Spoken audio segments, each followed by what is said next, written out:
Thank you for watching this informational video about the Amazon crisis. So first of all, what is the Amazon rainforest? The Amazon basin is 2.7 million square miles, and 2.1 million square miles of it is rainforest.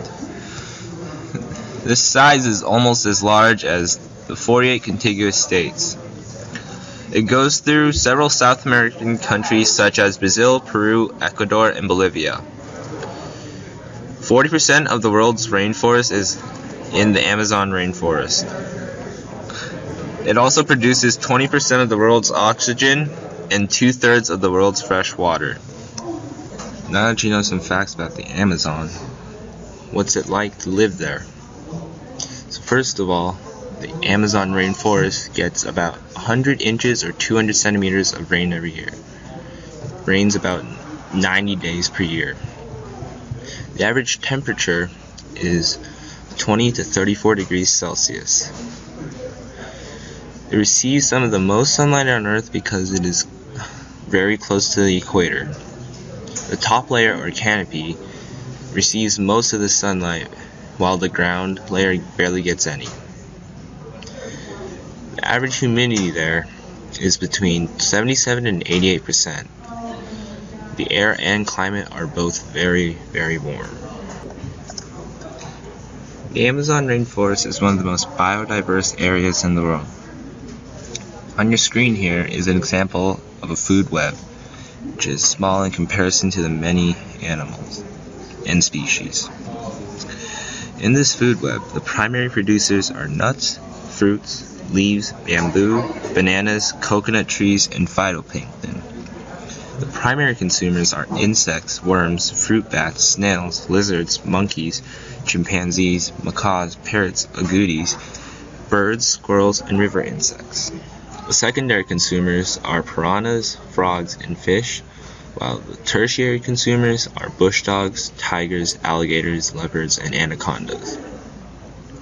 An example of a food chain you could draw out from one of these for this food web is that phytoplankton are eaten by river insects, which are eaten by frogs, which are eaten by anacondas. Next, you'll learn about why the Amazon rainforest is in danger. The threat. Today, we know that the Amazon rainforest contains a majority of the world's plants, animals, freshwater fish, and insect species. But rainforests like the Amazon rainforest are disappearing rapidly. Wood from the tropical rainforest is sold for construction throughout the world, and crops like soya are grown on the cleared land. Currently, logging is the rainforest's greatest threat.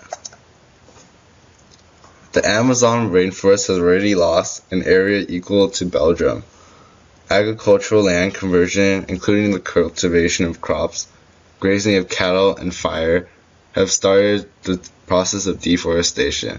This threat is very big since it causes the habitat loss of many species in the rainforest, and it may cause many species to go extinct if we continue to illegally log the Amazon rainforest.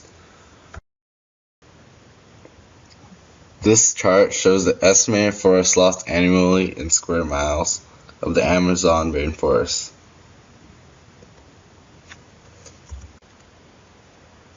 Currently, the Amazon contains a huge amount of carbon stored up in the trees and is responsible for a lot of the oxygen we breathe. Deforestation will release this carbon dioxide in the air and further add to the greenhouse effect, which further increases climate change. Rainforests transform the sun's energy into water vapor and generate clouds and rain. When the Amazon rainforests are lost, less water will be released into the atmosphere, and therefore it will harm us too.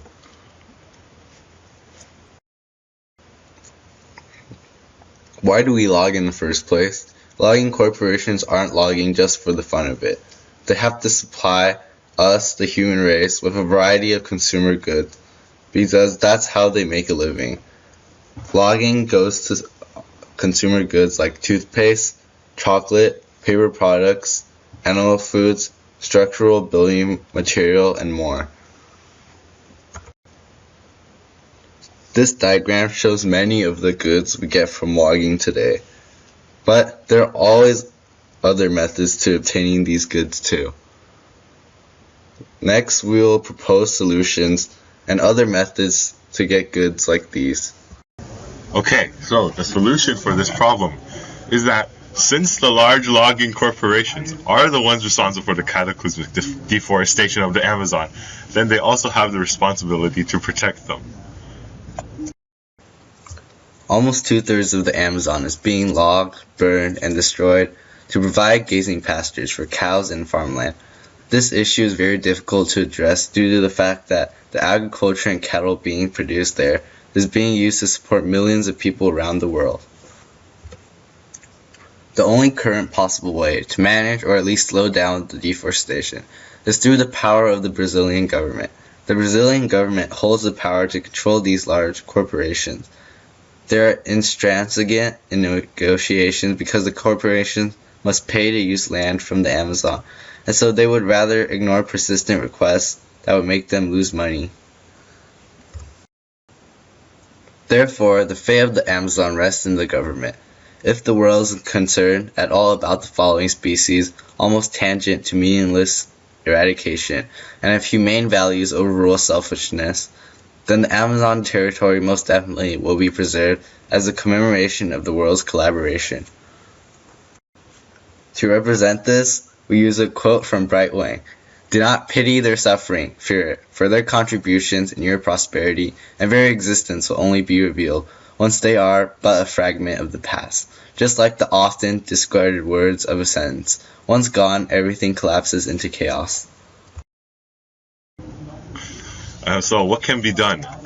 So because we know that we certainly can't live without the consumption of products like houses, furniture, chocolate, toothpaste, paper, etc., there must be alternatives for logging. Logging for structural building material and paper production are the major reasons of today's proliferating deforestation. Harvesting trees to make paper is extremely wasteful compared to more resourceful materials such as hemp and kenaf. As one can clearly see here, where's the mouth? 1 acre of hemp can produce as much paper as 4 to 10 acres of trees over a 20-year cycle. Because hemp stalks only take 4 months to mature, whereas trees take 20 to 80 years. Oh, darn. Okay. Another better alternative resource is kenaf. Kenaf is much better because tests have shown that it is stronger, wider, less yellowing, capable of sharper photo reproduction, and more user-friendly due to better ink adherence. Okay, here are the two alternatives for paper, kenaf and hemp. Kenaf is grown in India, Thailand, USA, Bangladesh, Vietnam, Indonesia, South Africa, and Malaysia. It is grown for its fiber, which can be used to make a lot of things, including rope, cloth, bedding, and paper. Back in 1960, the USDA surveyed over 500 plants and found kenaf to be the most promising source of tree-free newsprint. And still today, a lot of corporations are still unaware of this, and they could be making business off of kenaf. Next is hemp. It is related to marijuana, but isn't marijuana. It's just a mere relative. Industrial hemp refers to many types of cannabis plants that contain low levels of the psychoactive chemical THC and can be used to make a variety of products including textiles, plastics, fuel, and food. However, the Federal Controlled Substances Act categorizes any product that contains THC, including industrial hemp, as a Schedule I drug, which means it is illegal. And hemp is also grown for its fiber, which can be make paper. Yeah.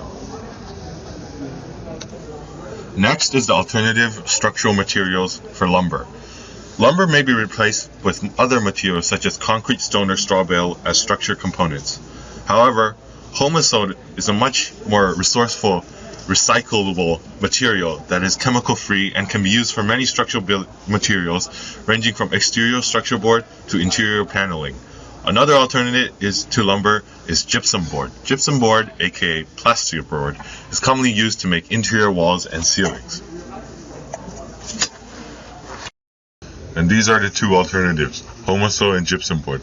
Homosode is made from recycled paper, compressed in high temperatures and pressure, then glued together.